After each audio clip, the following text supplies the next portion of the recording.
Hi friends, this is Susie, your gaming guru, here to help you solve the puzzle of level 1305 as a special dedication to Karen, who let me know that we used to have 50 moves and we now only have 36. It's now listed as a hard level, we can tell by the skull and the purple.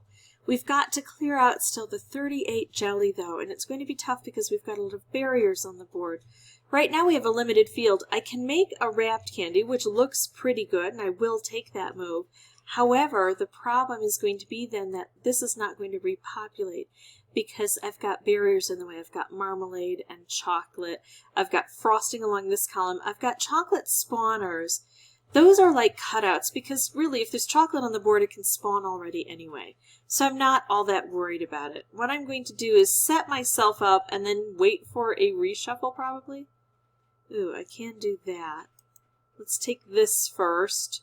See, I can't make any moves up here. So I'll do this. That takes out not only those licorice locks, but also the chocolate. And I'm waiting until I can make a move up here. Now I can, but that means now the chocolate has access to the whole board. So I'm going to have to wait again for a reshuffle. That's just part of this. I mean, sometimes we'll be lucky enough that we don't have to worry about that. It'll have an opening right away.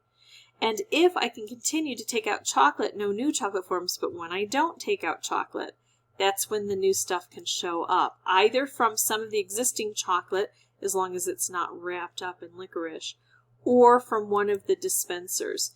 Now my job, I think, is going to be to get through to the other side somehow. If I can. Yikes, it is not easy. I know the chocolate is kind of growing up here. I'm not worried.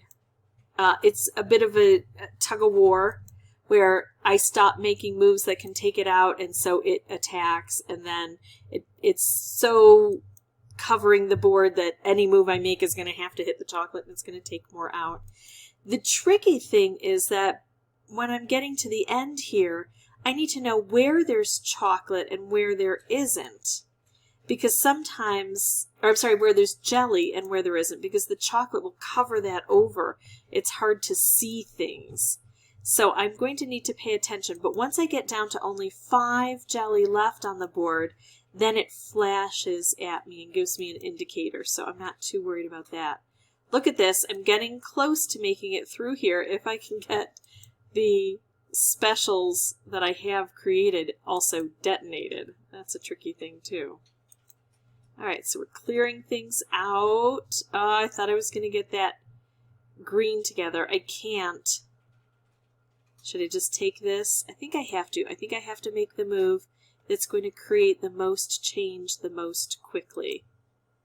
I need things to happen on this board. Now that things are happening, I've got more opportunities to create.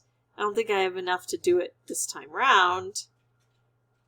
I could take out this chocolate and no new chocolate could form here, but remember, it's still going to be able to form here. And look at this. Some of this stuff is still so super thick that with only a couple of moves left, it's very unlikely I'll be able to win. But I never give up because sometimes crazy things can happen. I wish I could get a red through there, but that's dropped too low. So, yeah, I'm not trying really hard. I'm not paying much attention to my moves. When I've got a really, really good board and I'm close to winning, and I've got a bit of luck to help me, that's when I pay particular attention because that's when I really don't want to mess up those opportunities. I'm going to pause the recording, meet you right back here with a new board. I'm going to try the next time to get a little bit more luck to open this up more quickly. And then once that happens, I'm going to use a little bit more strategy to try to bridge the two areas.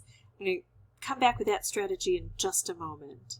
Okay, I can make a few moves here. I know the chocolate is going to grow, but I'm okay with that, because that's what the chocolate does, and then we'll get reshuffles to help us in just a bit.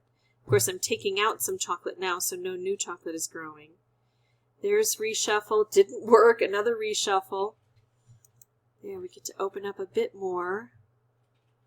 Okay, so now we're starting to break through. I'm going to take out the chocolate. That also then takes out some of this frosting, because remember, my second goal is to get through here.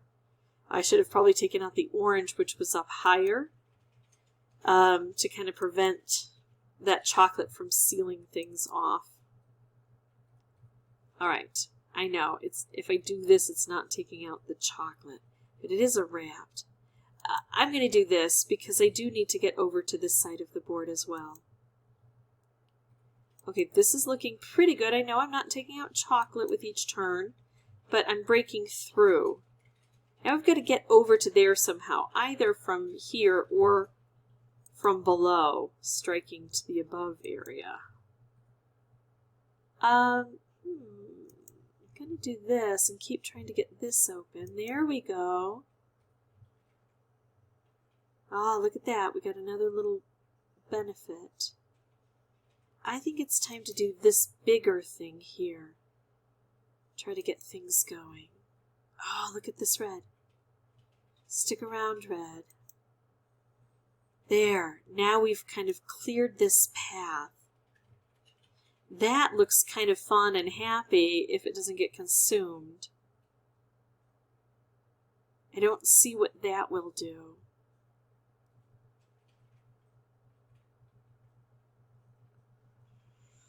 Ooh, this is where I need to pay attention. I've got double thick stuff here. I'm going to do this and bring the orange down. Well, I'd hoped that the orange would make a special, but because these make things flow, it doesn't work the same way that I would normally expect it to work. I'm making lots of specials here, but they're not helpful. What I want is a red here or here. So I think I will do this just to try to get, there we go, that color bomb. And then, of course, I kind of have to take this, right? I could try to match it up with this. That would be fairly easy, assuming that the chocolate doesn't attack. I'm going to do this and see if I can get this.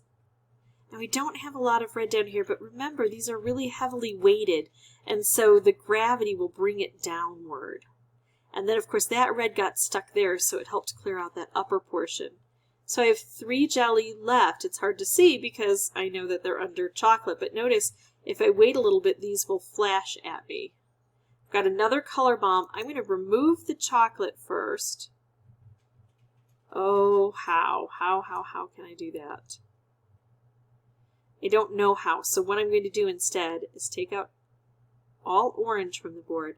It's going to remove all of the chocolate on the board over here, and then it's going to concentrate things down, and it's going to bring this down where it can hit. Right? Oh, it's bringing another one, and I've got another color bomb. All right. Well, this isn't as bad as I thought it might be. This is my 4th playthrough. If I could just hit purple, that's what I would do. I can't just hit purple. I'm going to do this and risk it and hope that it doesn't explode here. And there we go. We'll make that stripe. All right. So that's how I beat this. I hope, Karen, that it's helpful to see that even though we have a reduction of moves, we can get this done if we're just a bit patient. And as always, folks, thank you so much for watching. Bye-bye.